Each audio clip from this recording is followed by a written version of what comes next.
goes. Just place this camera nicely.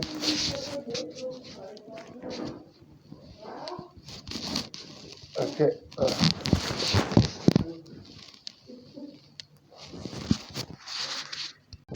How's it, guys? Finally a proper bass on the fly rod. Let's go weigh this little guy. I think it's about a 400 grammer, maybe a 500. We'll see now. Okay. Just get this hook out, nice in the corner of the mouth. Get this net ready, and there we go. 400 gram bass. That's a nice one. I am really stoked about this one. Gave me a proper little fight, I'm gonna say that. A little bit dirty now, but I'm happy. And that was, I barely even cast it. I just got my lure to move here past the side of the dam. Let's see if he's gonna jump for us. Nope. Okay, so the water is a little cold, but yeah, I'm gonna keep on fishing, see if I can get some more. I know that they are gonna start to become busy now at this time of day, so let's see if I can get some more. Now, I'm really happy, guys. This is a 2-pound bass, just under 1 kilo. This is my PB for the fly on bass, and what a fight. Guys, I'm going to show you the fly later on. It's a fly that I taught myself, and it's a mixture between a let's see if it's going to jump for us, this big one. Just going to swim away. But it's a mixture between a woolly bugger and a carp maul. So it's a fly of my own making, and I will show you guys a little bit later on when I've got better lights, and then I will tell you how I tied it, so that you guys can also tie this fly. If necessary, I can sell them. You can just either email me or contact me personally, and I will tie them for you. But wow, what an experience, guys. Second bass of the day, and it's my PB for the fly rod so far. I can't wait to get even bigger bass on this fly rod. And what a fight, I must say. Wow, that was an incredible experience. Another beautifully sized bass on the fly, this time with the streamer. I will show you how I tied the streamer as well. This is a 600 gram bass. Look at how beautiful that bass is. It's just an immaculate example of what a beautiful fish these are, and what a fight. And there he goes. Okay. I think I'm gonna try for one more and then retire for the afternoon. See you guys a bit later. Another spot, and yet again another 2-pound bass. Guys, I'm ecstatic. Look at this. Look at the size of this fish, and for a fly, this is proper. I'm ecstatic. Having to be able to catch these size bass this couple of past few hours is just an amazing experience. I'm going to keep on fishing now. But yeah, I'm really happy. Let's release this guy.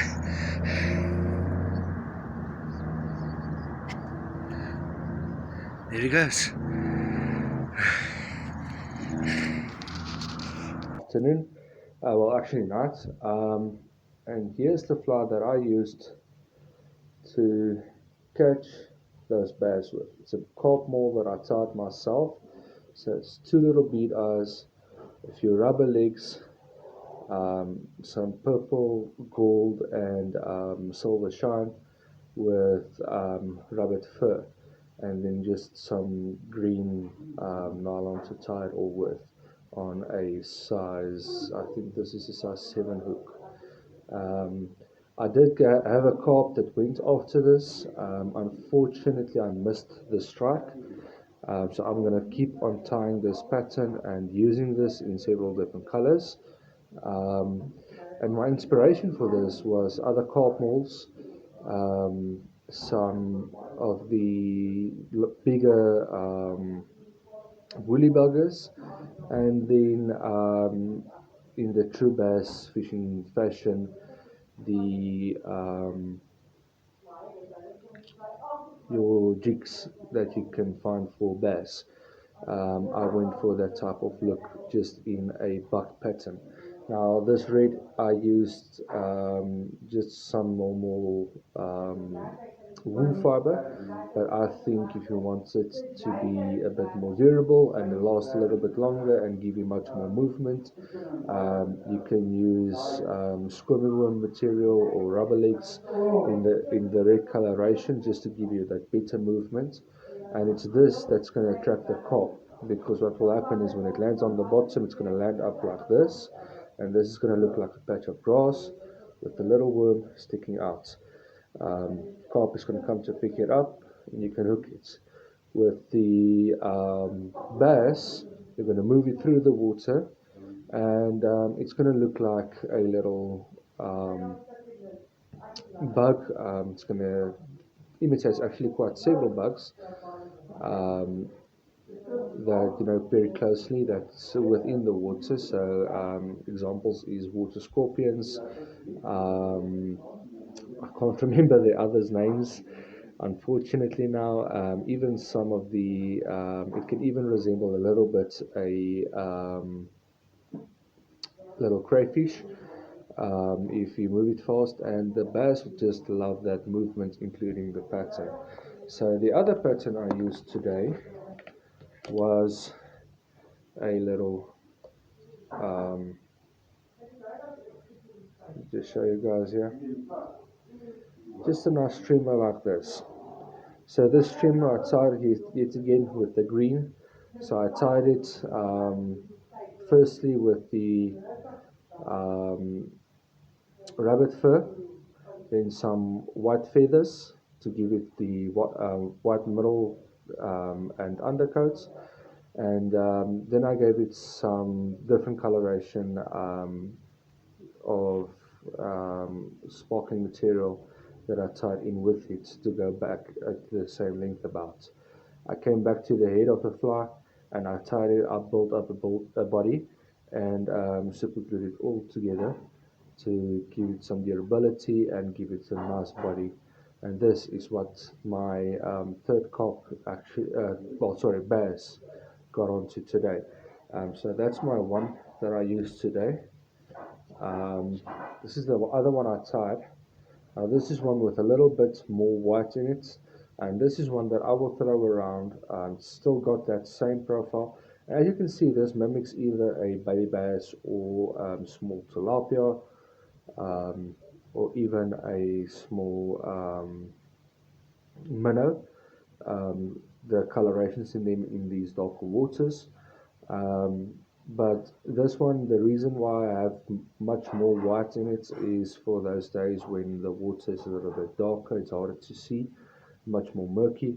And this white is just going to attract the fish right through that water. It's going to shine through, and I've tied on quite a lot more of these shiny material on both sides at the body side to attract them to where the hook is present. I then have another one that I've tied, but I haven't tried yet. And this is a very large streamer. I tied on some squirmy worm legs to give it that, I would say, jig-like almost profile. And this is on a size 14 carp hook. And then I just tied on some nice, what do you call it, dubbing in the front to give it a head. And this will also mimic nicely. Sorry, that's some material that's not fastened. Luckily, I did check this out. Um, that's material that I can still use. So luckily, I just go through this now. So as you can see, always after you're tied, just go through your fly, make sure everything is fastly secured. Uh, but yeah, this is also another streamer that I will try, and this is also for those darker days. when it's a little bit harder to see, and that's why I tied the darker patch of brown hair. And then this dubbing will shine through that water quite nicely, and then the legs is just going to give it that nice flare up that gets the bass's attention. Um, then last but not least is my other little buck profile. This one is also for bass and carp, and this one is more of dragging on the bottom. It's a little bit more to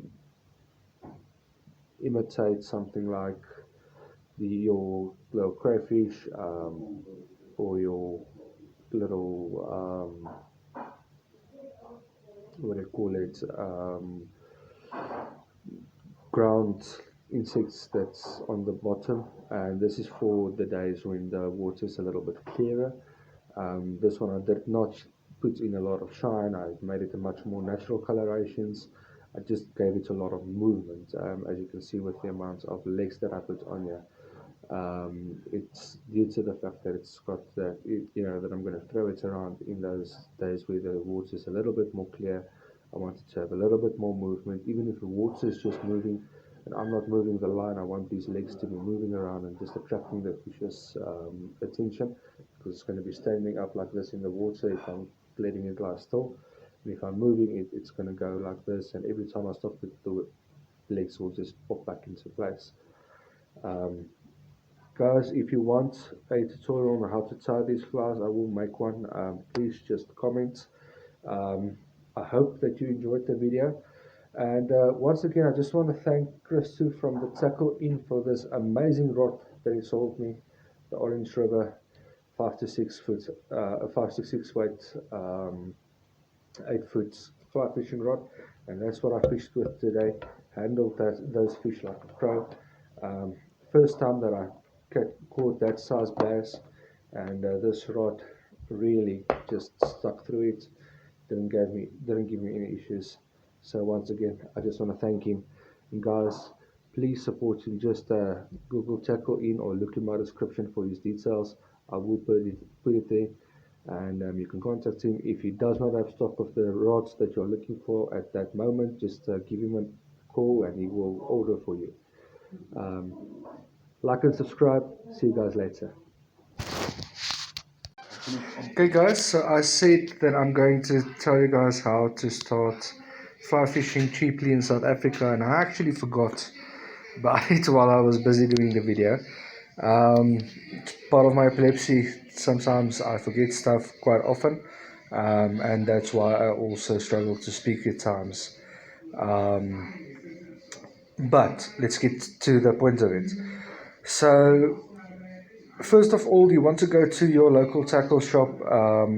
Biggest one in the East Rand at this moment is Western Accessories, and look for your cheapest 5 to 6 weight um, combo deal that they have going on. You will usually get a few flies with it as well. And it's going to cost you between 700 Rand and about 900 Rand, depending on the brand that you choose.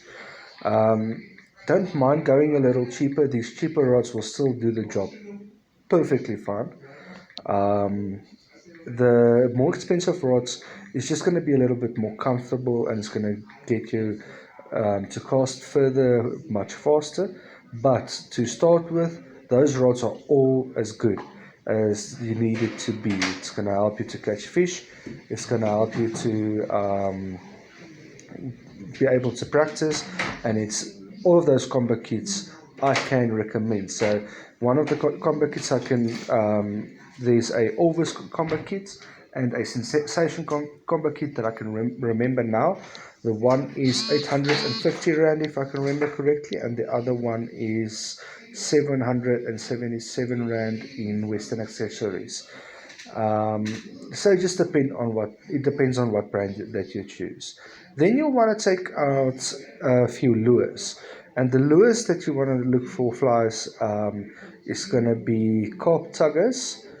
You'll see it's going to be just a little bead with some either black or shiny body and some red tail.